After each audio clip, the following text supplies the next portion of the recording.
From the station working for you, this is WRTV News at 5:30, streaming now. Now at 5:30, another local college basketball team's activities put on hold due to coronavirus, the impact on the team's upcoming schedule.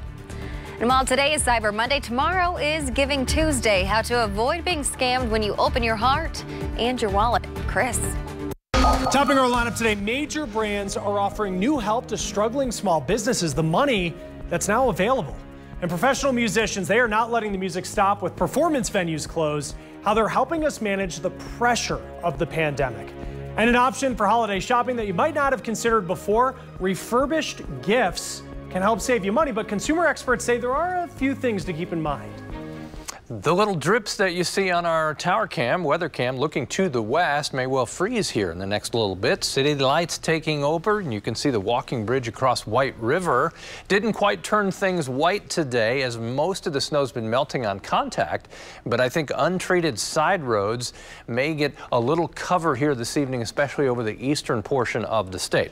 Not a lot happening to the west, southwest, Terre Haute to Bloomington down toward Bedford. That's moving from northwest to southeast. Then you've got your snow along Interstate 70 from Newcastle over to Richmond. I-69 impacted as well, and then Greensburg to Cincinnati.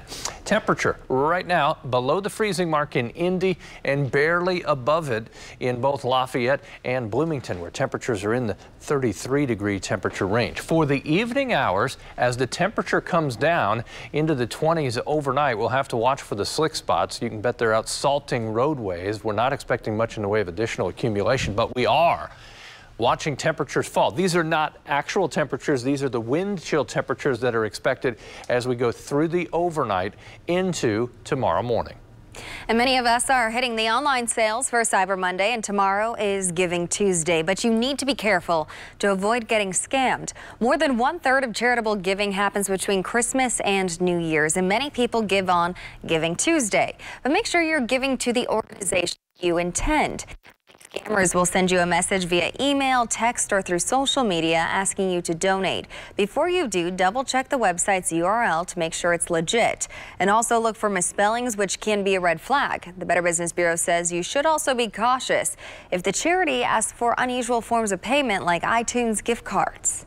If you're going to do something online, always pay with your credit card, whether it's, you're buying something or in this case, giving. You're going to have the most protection. So watch out for gift cards, watch out for any wire transfers. If you do that, that money is almost immediately going to go outside the country. You can also run the charity's name through a website like give.org or GuideStar to see where your money will go. It is the season to shop, but before you make that online purchase or snag that deal, you want to make sure you have the info you need on your mobile device so you don't make a potentially dangerous or harmful purchase, especially for a child. WRTV's Rafael Sanchez spoke with the Consumer Product Safety Commission. Because here you are every day committed to reminding all of us, hey, be safe. We don't want you to get hurt. We don't want you to die. What is it about us that we're not listening to your message that you give every single year?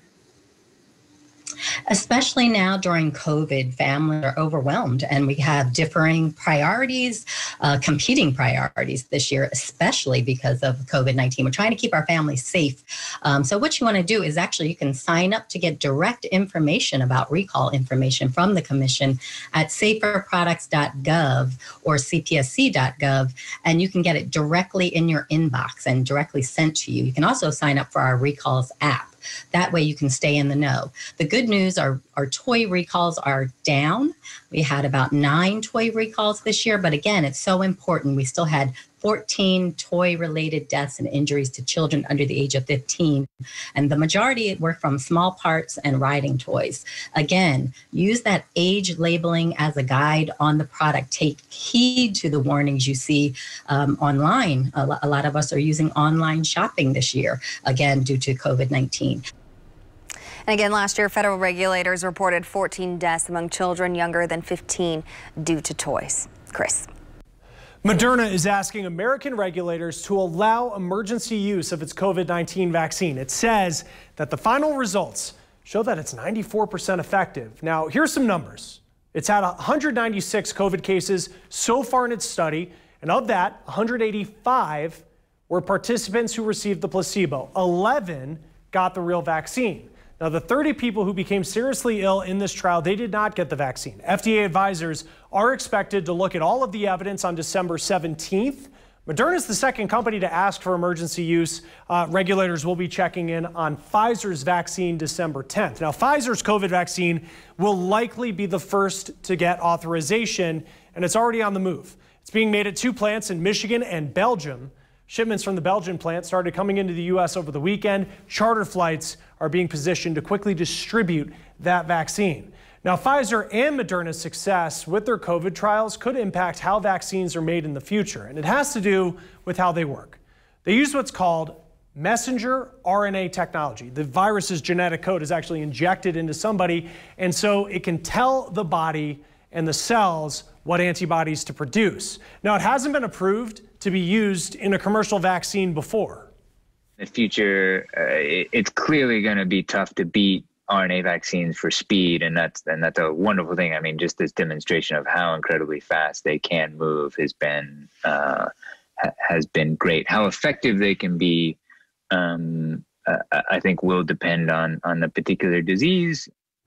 Now, he says the most narrow application for this vaccine technology in the future is a similar situation where there is a new emerging virus. The RNA vaccine has been tried for other infectious diseases, and also they have been investigated for cancer. There's the whole area of trying to vaccinate against cancer, which has kind of been an elusive target. Big question with a RNA vaccine is just how long its protection will last. And while there is encouraging findings, there's no historical comparison to look at. And a big thing experts say has helped with the vaccine is there's been a lot of money put towards manufacturing before we even knew if it would work. All right, next in our lineup, there's more money now available to small businesses struggling to stay open. And this money, it is free. We will tell you some of the big brands stepping in to help.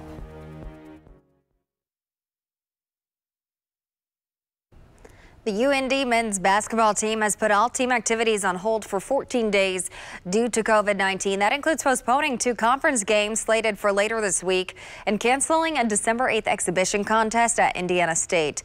This is all due to an initial positive COVID-19 test result among the team's Tier 1 personnel, meaning student athletes, coaches, and select support staff. The school says every attempt will be made to reschedule the conference games. Chris. Congress is back. There's no guarantee they'll agree, though, on new money to help you if you're struggling with the pandemic. They have to pass a new regular budget just to keep the government running. The current one ends next Friday. Lawmakers also have to agree on a defense bill, and they're still at odds over a stimulus package. Some congressional aides think relief could be added to the spending bill. The current CARES Act relief is set to expire at the end of the year. Now, while Congress takes its time, major brands are stepping up to help small businesses. That grant helped us tremendously to kind of give everybody level of comfort that, you know, the company was on solid financial footing, at least for a couple months. Rohan Freeman owns a small construction company in Hartford, Connecticut. They received a $20,000 grant from Lowe's that kept them from having to lay people off. Today, Lowe's did open its grant application process for small businesses. Again, it will run through Sunday. Lowe's says it will give $55 million in grants. We're seeing the impact that, you know, us having the ability to stay afloat and stay in business, having the community now, because now some of our nonprofits and some of our smaller clients are moving forward with their projects. As soon as we get to 2021, the pandemic doesn't go away and small businesses don't pick up from where they left. We need to all continue to support them and ensure their future viability online. Now, eBay has helped small businesses during the pandemic. They are giving another $500,000 to 50 small businesses in grants, where you can detail what you would, how you would invest the money to grow your business into 2021. And we're looking to find diverse sellers that have, you know, had to come through adversity, sellers that, you know, connect with their local community. Now, you can apply for a grant from eBay through December 11th. You can find it at ebay.helloalice.com. eBay is also featuring small businesses on their holiday marketplace, Pinterest, and Instagram accounts.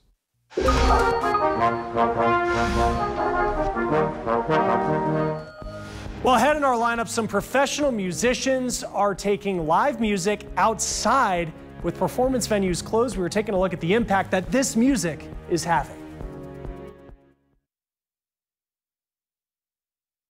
Stages across the country have gone dark because of COVID, and that's leaving musicians and their audiences desperate for any kind of live performances. Chris Conti shows us how one orchestra is taking their show on the road to help strangers manage the pressure of the pandemic. So much has been taken from us this year. So much silence, so hard to remember what it used to feel like. We always have nerves. Always have nerves. Where are we starting? But for Jason Snyder, all too familiar feelings of his first time performing at Symphony Hall in Boston suddenly came back. It felt like I was driving in for the audition the day that I won this job. Since March, this stage and others like it across the country have sat empty, still unsafe for audiences to return inside. We'll get a fresh start and bum. So Jason Snyder and 3 of his colleagues went outside.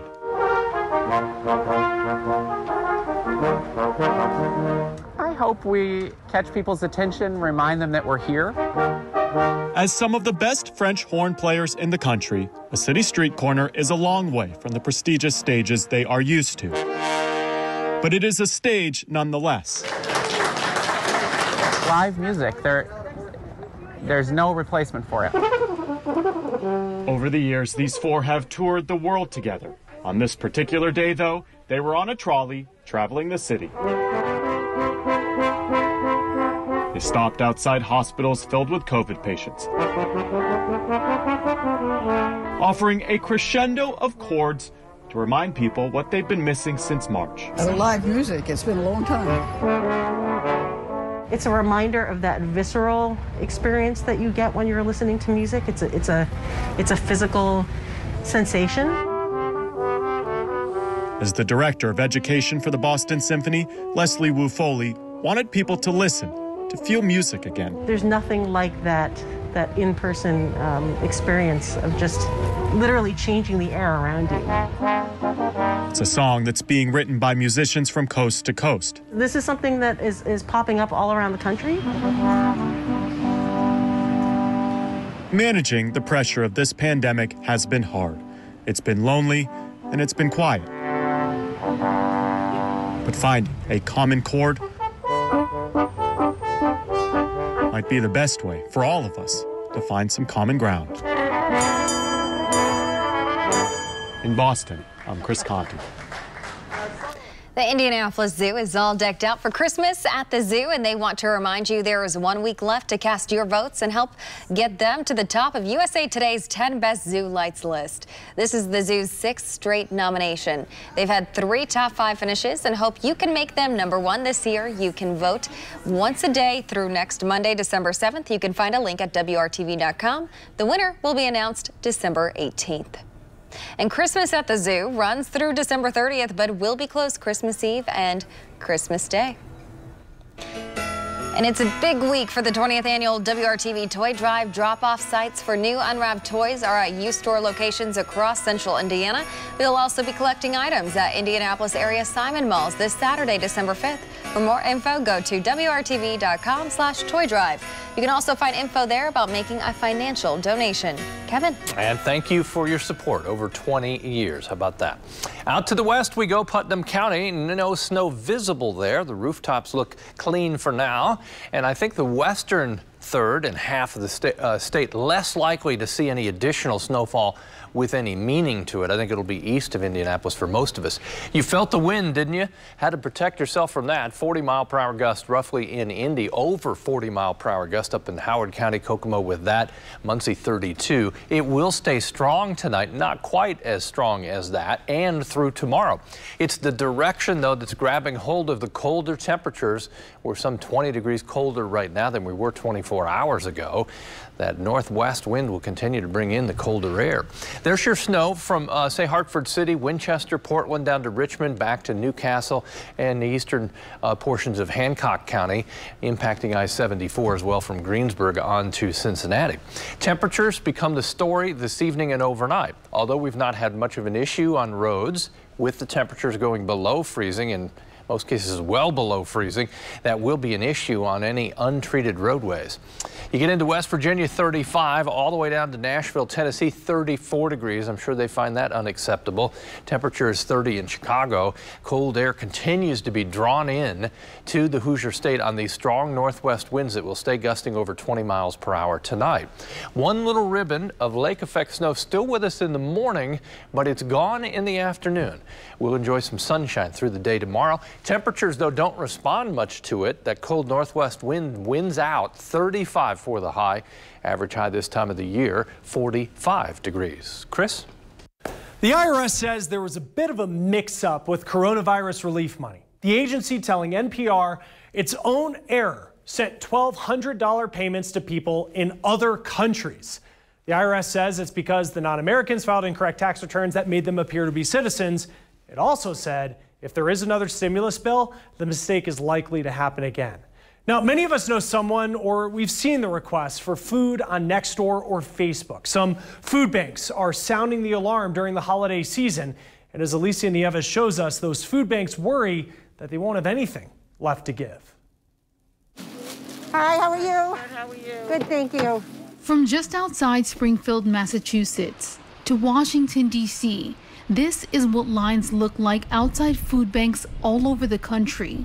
Come up a little further.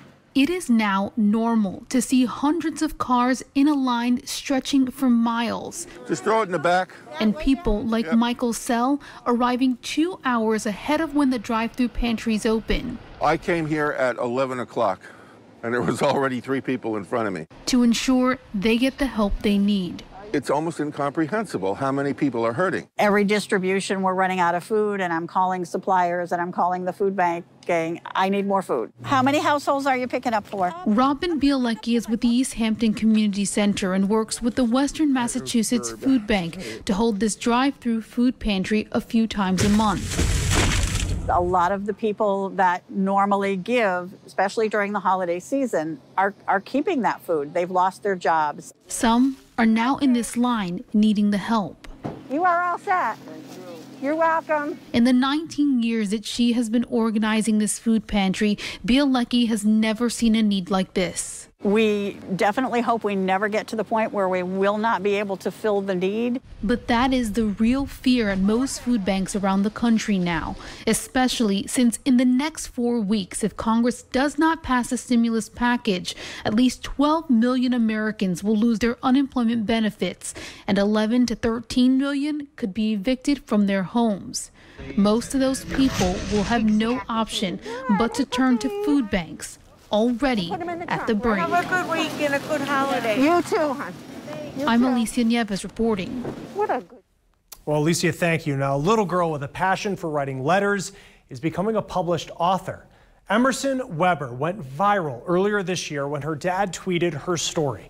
Emerson had about a dozen pen pals at that time. She writes them letters filled with jokes and stories, and she always decorates the envelopes.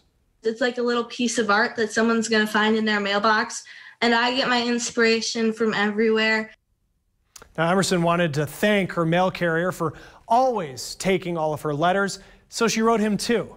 Her mail carrier then shared that letter with a supervisor at work who shared it regionally, and the responses poured in. 2 boxes full of letters from postal workers. Some sent back stamps or asked her to send a letter to more people in their family. Many postal workers said that they felt seen for the first time in a long time, and she wrote back to all of them. In this time that's a little crazy, they're still out there doing their job so we can stay connected to our pen pals and people we love. Now, after her story spread online, even more people from all over started to write Emerson, and she hopes when people read her book, they realize how one act of kindness can spread. And I also hope they take time to write a letter because people really appreciate that. Your grandparents, your friends, anyone would really love to get a letter from you in the mail, and it's just so meaningful. Her picture book, based on the viral story, Sincerely Emerson, comes out next week. Now, still to come in our lineup, we're looking for ways to save on presents with money tight for so many people during the pandemic. We have what you need to consider before you buy refurbished products.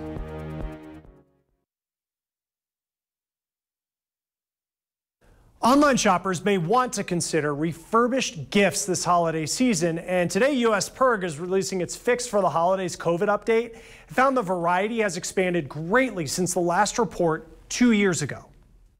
The deals and the quality has gotten a lot better. And in fact, that some of the refurbishers have told us that they've seen a significant increase in their operations over the course of the pandemic. Refurbished products can be a great alternative for new devices that are hard to find amid manufacturing disruptions because of the pandemic. And plus, you look at the savings because they can be significant, most of the time even better than the discounts you'll find on Black Friday. Now, buying refurbished is also a green option because it cuts waste. Now, many of the big retailers do their own refurbishing. There's also certain websites that U.S. PIRG recommends, like The Store, Back Market, and Gazelle, because they have some extensive quality checks and some great coverage options. We recommend some of the retailers we do because the warranties are so good. I mean, you can get a product with a longer warranty from the refurbisher than the new equipment manufacturer provided.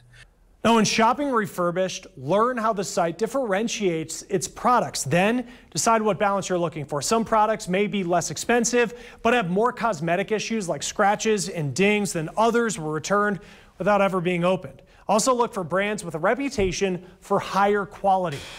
Now, for all that COVID has taken from us, it's helping one community in a roundabout way.